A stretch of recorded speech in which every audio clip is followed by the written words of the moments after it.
Hi, I'm Zach Paris, and I'm the pastor of Lutheran Campus Ministry here at the University of Colorado. And today, I am wearing an orange shirt because it is not just Friday here at Tiny Piano Club. Today is Fire Study Friday. That's right, once a month here at Tiny Piano Club, we are going to do a fire study. And that means that we're going to take a look at a story from the Bible that involves fire.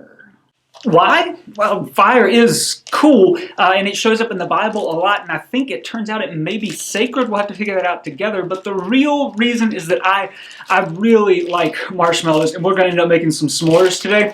I just a good opportunity for me to eat marshmallows for work, so the calories, they don't count. So let's get started. Today, we're going to take a look at the call story of the prophet Isaiah, which comes from the 6th chapter of the book of Isaiah, which is found in the part of the Bible that is called the Old Testament, and it comes from the 8th century BCE, so that means it's one of my favorite books of the Bible because I'm a nerd. In the year that King Uzziah died, I saw the Lord sitting on a throne high and lofty, and the hem of his robe filled the temple. And seraphs were in attendance above him, and each had 6 wings. And with 2 they covered their faces, and with 2 they covered their feet, and with 2 they flew. And one called out to another, saying, "Holy, holy, holy is the Lord of hosts. The whole earth is full of his glory." And the pivots on the thresholds shook at the voices of those who called out, and the house filled with smoke. And I said, "Woe is me, for I am a man of unclean lips, and I live among a people of unclean lips. And yet my eyes have seen the King, the Lord of hosts." Then one of the seraphs flew to me, holding a live coal that had been taken from the altar with a pair of tongs.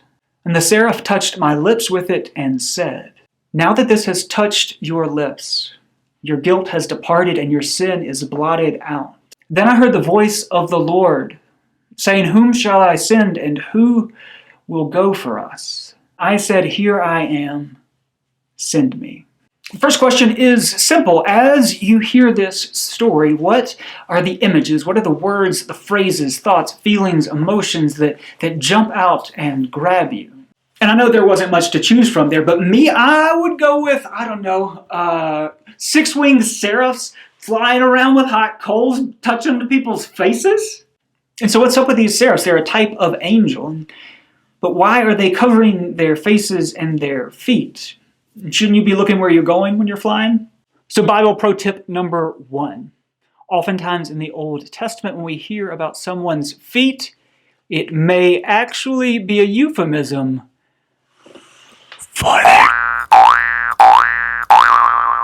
I know, right? Your world is changed. But what does it mean? Why are they covering their faces, and why are they covering their feet? Maybe it's that they're hiding their faces and their feet from God. Maybe there's this kind of Monty Python-esque understanding of God in the Old Testament, that it's a bad idea to look at God because we are just, as humans, too frail to survive that kind of encounter, that we would just kind of, if we happen to actually see God. Maybe one of the things that this story is telling us is that our feet, or even our real feet, might be important ways that we connect with and experience the presence of God. And now, historical context! Like I said, this story comes from the 8th century BCE, so that means like the 700s BCE. And why that's important is that it means that this is one of the oldest historically verifiable parts of the Bible. And in the 700s, Israel and Judah are experiencing one of their longest periods of prosperity. Things are going really, really well. No one is invading them. They're able to build lots of things. And in fact, in the 834, right, let's be sure, 834, they're able to finish building the temple. Solomon's temple gets finished for the first time. And the temple was really expensive. It cost a lot of money, and it took hundreds of years for it to be built. And so the people are very excited about the temple, and they see the temple, right? Not only as the place where God dwells, but a sign of God's favor and the prosperity that God has brought them. And so what does the story mean with that context? What does it mean that people were thinking about the temple in that way? when in this story, the pivots of the thresholds are shaking. And the pivots you can think of as a door jamb if you're from California or some other earthquake-prone area. And the house, the whole temple, the throne room is filling with smoke. Maybe it means that things are about to change, and that they're about to change in ways that folks who are so excited and proud of the temple might not be really excited about. And so my question for you is, where in your life or in the life of your community are the pivots of the threshold shaking? Where is the house filling with smoke? And do you see God at work in it? How might you see God at work in it? And what do you think God is doing? What is the change that God is bringing? Related to this note is Bible pro tip number 2. You've probably heard the phrase Lord of Hosts, and we get it here. Does anybody know what a host means? I didn't until I went to seminary, and then my mind exploded. Because host means army, it's the Lord of armies. Isaiah is excited because the Lord of armies came. Or maybe now when you sing the Christmas carols, like hark, the herald angels sing glory to the newborn King, peace on earth and mercy mild. Joyful all ye nations arise, join the triumph in the skies, with angelic host proclaim. Angelic host. That means armies of angels. Merry Christmas! I have 2 other particular themes that emerge for me today. Maybe there are some others that emerge for you.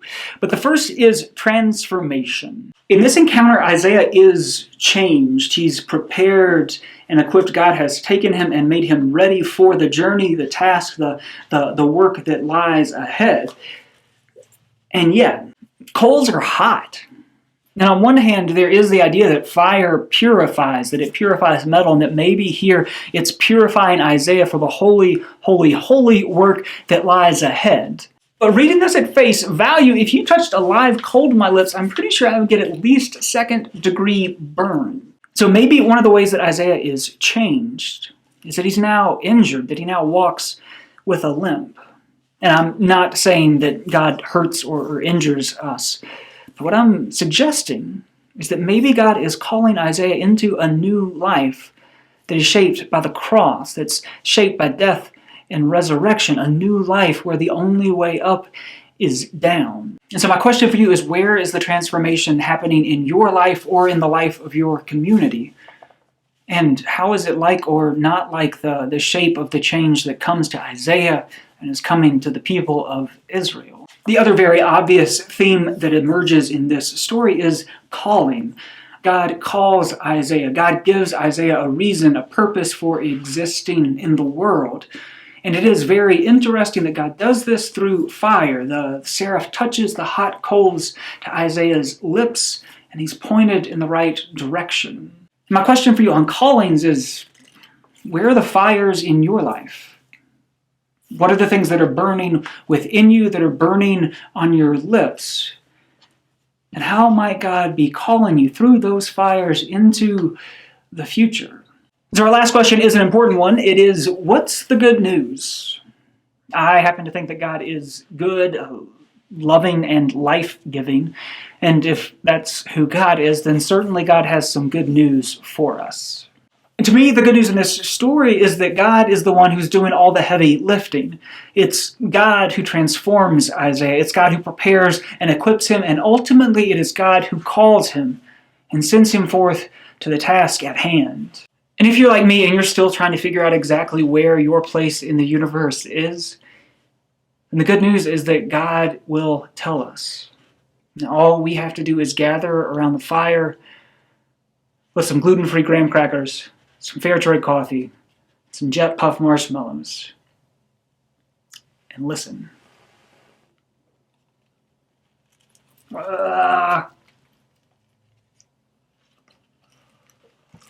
Marshmallows. A lot.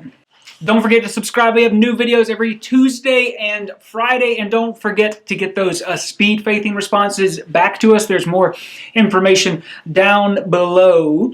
And we'll see you on Tuesday.